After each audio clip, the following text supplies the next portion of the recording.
देखो, हरि के वेतन में से घर के किराए के रूप में 15% की कटौती की जाती है। ठीक है, 15% की कटौती घर के किराए के रूप में, और 20% शेष राशि का 20% बच्चों की शिक्षा पर और 10% चिकित्सा पर खर्च किया जाता है। अंत में उसके पास 42,840 रुपए शेष बचते हैं। उसका कुल वेतन ज्ञात कीजिए। ठीक है, तो देखो, सबसे पहले तो मैं आपको ये बता दूं कि जिसकी भी सैलरी, फॉर एग्जांपल कोई भी एक एक्स पर्सन है, वो एक्स वाई जेड रुपए कमाता है, तो उसकी जितनी भी सैलरी होगी ना, वो अपने आप में 100% होता है। ठीक है, तो इसकी भी सैलरी, इतने जितने भी खर्चे किए होंगे वो अपनी सैलरी में से ही कर रहा है, तो 100% में से ही कर रहा हुआ खर्चा है ना।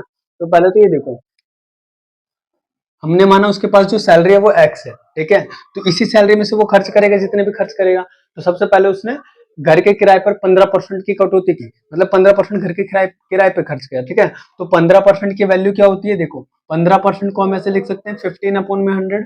ठीक है, तो 15 की वैल्यू हम ऐसे लिख सकते हैं, 15/100 की वैल्यू हम ऐसे लिख सकते हैं 3/20। ठीक है, अब ये तो ये खर्च कर रहा है, 100 में से 15 रुपए खर्च ही तो कर रहा है, तो 20 में से 3 रुपए खर्च किया तो बचे कितने, 17 रुपए।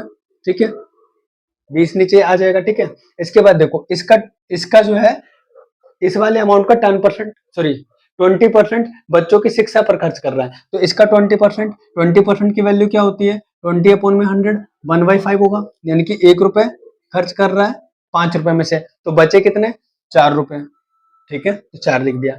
इस तरह से नेक्स्ट भी, अगले में 10% चिकित्सा पर, तो 10% अगर चिकित्सा पे खर्च करेगा तो 10% की वैल्यू 1/10 होती है, बचेंगे कितने, 9/10। ठीक है, तो 9/10 लिख देंगे। यहाँ तक क्लियर है। अब देखो, अंत में जो उसके पास बचा वो कितने रुपए बचे हैं, लास्ट में उसके पास 42,840 रुपए शेष रहेगा ये। ठीक है, 42,840 रुपए। तो अब इसको जो कटता है वो काट दो, अब तो काटने का ही काम रह गया। 4 एकम 4, 4 पंजे 20। ठीक है, कट गया।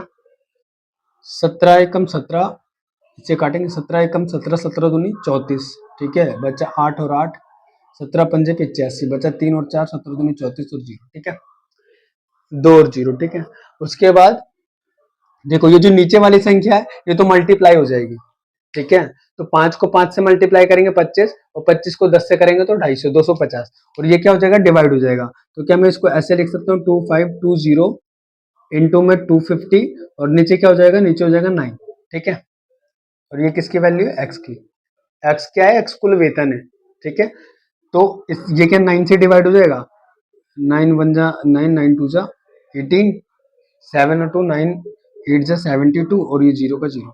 तो अब क्या आ गया, 280 और मल्टीप्लाई 250, तो 280 को अगर 250 से मल्टीप्लाई करें, तो 28 को बेसिकली अगर 25 से मल्टीप्लाई कर दें तो आंसर क्या आएगा, 700, और एक जीरो यहाँ, एक जीरो यहाँ पे, तो 2 जीरो हम बढ़ा देंगे। तो ये एक्स की वैल्यू कितनी आएगी, 70,000।